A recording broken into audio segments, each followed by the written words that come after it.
Welcome to CNN 10. Venezuela is where we start today's show. The South American country is having a major political crisis and seeing violent protests against the government. Now, President Nicolas Maduro wants to rewrite the country's constitution. Venezuela's government has one legislative branch. It's called the National Assembly. Since an election in 2015, it's been controlled by the party that opposes that of President Maduro. In late March, Venezuela's Supreme Court took away the National Assembly's powers. That put the government under the control of Maduro's own Socialist Party, and he just called for a new legislative branch to be created, what he calls the Constituent National Assembly.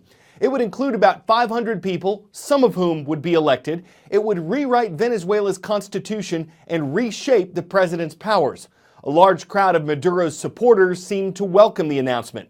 But in other parts of the country, protesters were out in force. The leader of the current National Assembly called Maduro's plans a fraud and coup against the current Venezuelan constitution. He asked people to rebel and refuse to accept it. The last time the Venezuelan government did something like this was under former President Hugo Chavez in 1999. This time, skyrocketing prices, food and medical shortages, and a severe recession are threatening Venezuelans. From South America to the Middle East, following yesterday's views from Gabriel Shaim of life inside the Iraqi city of Mosul, we're now bringing you one from the skies above it. Meet the troops resupplying the coalition fighters who are battling the terrorist forces of ISIS. An explosive but also vital cargo for American and allied forces fighting ISIS, munitions bound for Iraq. And apparently it's rockets that are being flown into Iraq. So we're going to deliver munitions to some of the frontline troops. We're riding along on a C-130 Hercules, taking off from a U.S. airbase in an undisclosed location in the Middle East. For the crew, flights like this one are common, but never routine, they say. For security reasons, we can only identify the crew by their ranks and first names. We just maintain vigilance. Situational awareness is big when there's always other things going on. Everybody gets pretty task saturated, so we just make sure that we keep a focus on getting the mission done. The Iraqi army, backed by U.S. forces, is fighting an intense battle, trying to oust ISIS from its largest stronghold, Mosul. As the war intensifies, the troops unleash more firepower and need new ammo to come in fast. That makes cargo flights like this one so important. Landing is the most dangerous part. The C-130 is vulnerable as it flies low over the Iraqi countryside. The crew wearing helmets and flak vests in case they take enemy fire. The aircraft's commander, who we can only name as Colonel Buck, has decades of experience. Obviously, flying in the war zone, the potential to get shot at is always there. So we're always prepared for that. We train hard for that. So we're ready for anything that pops up unexpectedly. Unloading only takes a few minutes, the engines running, and the plane and its cargo secured by two heavily armed soldiers. Then the C-130 takes off again, ready for another mission to keep up the fight against ISIS. Fred Pleiken, CNN, reporting from an undisclosed U.S. airbase in the Middle East. For all the reporting we've done on North Korea during the international crisis over its nuclear program, there's relatively little we can show you about life inside the communist country. The government is secretive, it has strict control over North Korean life, it restricts the people's internet access, but CNN's Will Ripley did get access to a North Korean apartment. Here's a glimpse of life for those who enjoy North Korea's higher standard of living.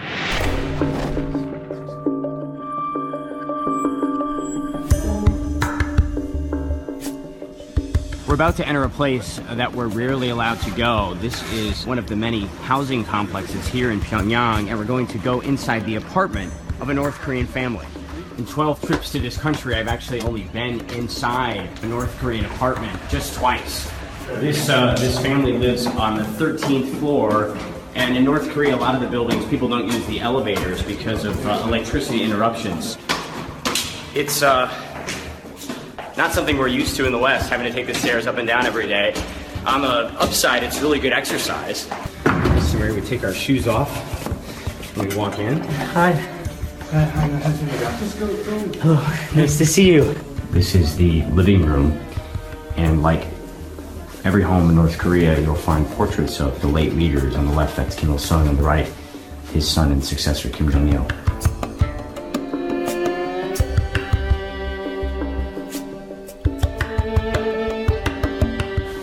photos Dojo. hanging on the wall. Yeah.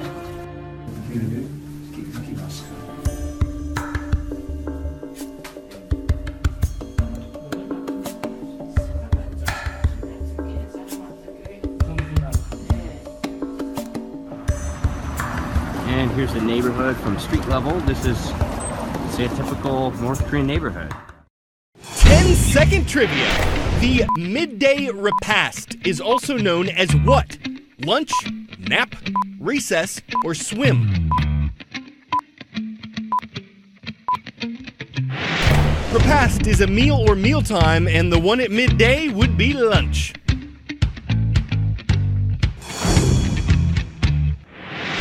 Changes are coming to school lunches across America. The Trump administration is loosening some of the rules that were put in place in 2010 and supported by former First Lady Michelle Obama. Under the old guidelines, schools were required to reduce the amount of calories, fat, and sodium in lunches and increase the whole grains, fruits, and vegetables they offered. The goals were to encourage students to make healthier choices and to decrease childhood obesity, which affects 1 out of every 5 Americans between the ages of 6 and 19. But after the Obama administration's rules went into effect, the cost of school lunches went up, and participation in the National School Lunch Program went down. Many students didn't like the foods being offered. Some student athletes said the calorie restrictions left them hungry, and food waste was high as students got the fruits and vegetables they were required to, but then threw them away. The school food industry says the Trump administration's decision to relax the rules will give schools more flexibility to serve nutritious and better tasting meals. But other nutrition advocates say giving students what they want isn't always giving them what's healthy, and that allowing more sodium in school lunches could lead to more health problems.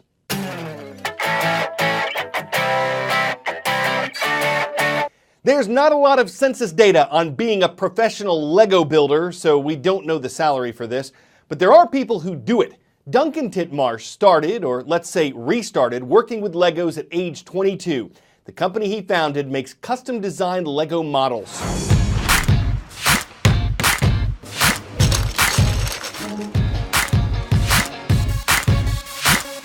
Hi, I'm Duncan Titmarsh. I'm the only Lego certified professional in the UK.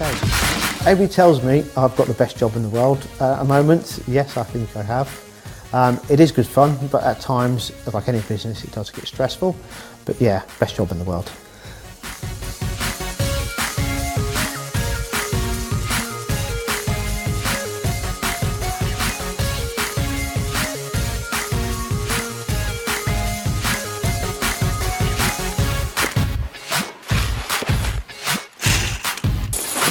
Look at that colour. The trouble is we've got 40,000 to use up. When I think of Lego from the childhood, I had a massive box, which I thought then was a big box, but it wasn't that big now. I've got like thousands of bricks on the shelf. But from that box did come lots of ideas, so I still have that passion. But see it more now when you get an idea from a client and you're trying to work out how can we make this out of bricks, and that's always the best part of the job.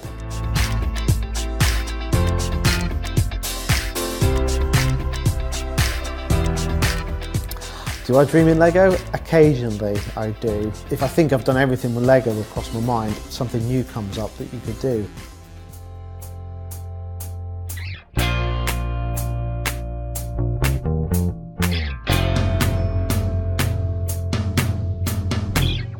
Nowadays it is just a job, but I come out and you go into the workshop and you see all the racks of bricks and all the models being built, you think, wow, this is what I started from the garden shed. So it is like a normal job, but yet it still has that wow factor to it, even for me.